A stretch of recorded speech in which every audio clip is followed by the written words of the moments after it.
commuting from the state of Delaware on a train or by car. I've been in Baltimore Harbor many times. And the bridge collapsed, sending several people and vehicles into the water, into the river. And multiple U.S. Coast Guard units, which are stationed very nearby, thank God, were immediately deployed along with local emergency personnel. And the Coast Guard is leading the response to the port, where representatives from the Federal Highway Administration, the FBI, the Department of Transportation, the Army Corps of Engineers, as well as Maryland officials and Baltimore Police and Fire, are all working together to coordinate an emergency response. Officials at the scene estimate 8 people were unaccounted for still. Were unaccounted for. That number might change. 2 have been rescued, 1 without injury, 1 in critical condition. And the search and rescue operation is continuing for all those remaining as we speak. I spoke with Governor Moore this morning, as well as the Mayor of Baltimore, the county executive, both United States senators and the congressman. And my Secretary of Transportation is on the scene. I told them we're going to send all the federal resources they need as we respond to this emergency. I mean all the federal resources. And we're going to rebuild that port together. Everything so far indicates that this was a terrible accident. At this time, we have no other indication, no other reason to believe there's any intentional act here. Personnel on board the ship were able to alert the Maryland Department of Transportation that they had lost control of their vessel, as you all know and reported. As a result, local authorities were able to close the bridge to traffic before the bridge was struck, which undoubtedly saved lives. Our prayers are with everyone involved in this terrible accident and all the families, especially those waiting for the news of their loved one right now. I know every minute in that circumstance feels like a lifetime. You just don't know. It's just terrible.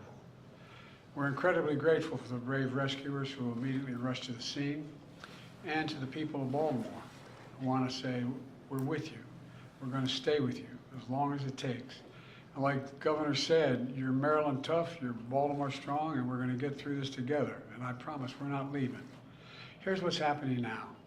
The search and rescue operation is our top priority. Ship traffic in the Port of Baltimore has been suspended until further notice, and we'll need to clear that channel before the ship traffic can resume. The Army Corps of Engineers is on the spot and is going to help lead this effort to clear the channel. The Port of Baltimore is one of the nation's largest shipping hubs, and I've been there a number of times as a senator and as a vice president. It handles a record amount of cargo last year. It's also the top port in America for both imports and exports of automobiles and light trucks. Around 850,000 vehicles go through that port every single year, and we're going to get it up and running again as soon as possible. 15,000 jobs depend on that port, and we're going to do everything we can to protect those jobs and help those workers. The bridge is also critical for travel, not just for Baltimore, but for the Northeast Corridor.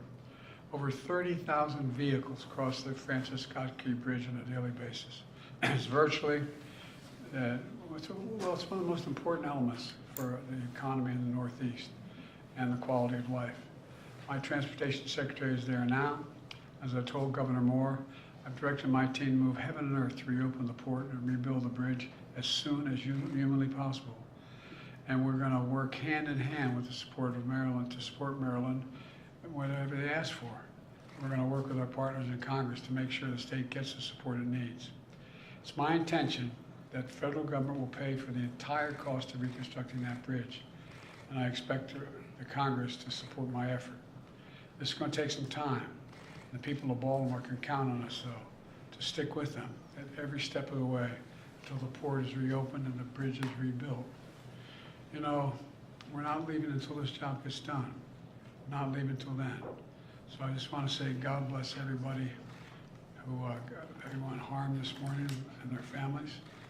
And may God bless the first responders, many of whom risked their lives. And the reason I'm not going to take a lot of questions, there's remaining issues that are open, and we've got to determine what's going to happen in terms of the rescue mission and the like. But Do you plan to go to Baltimore, sir? And if so, how quickly? I do, and as quickly as I can.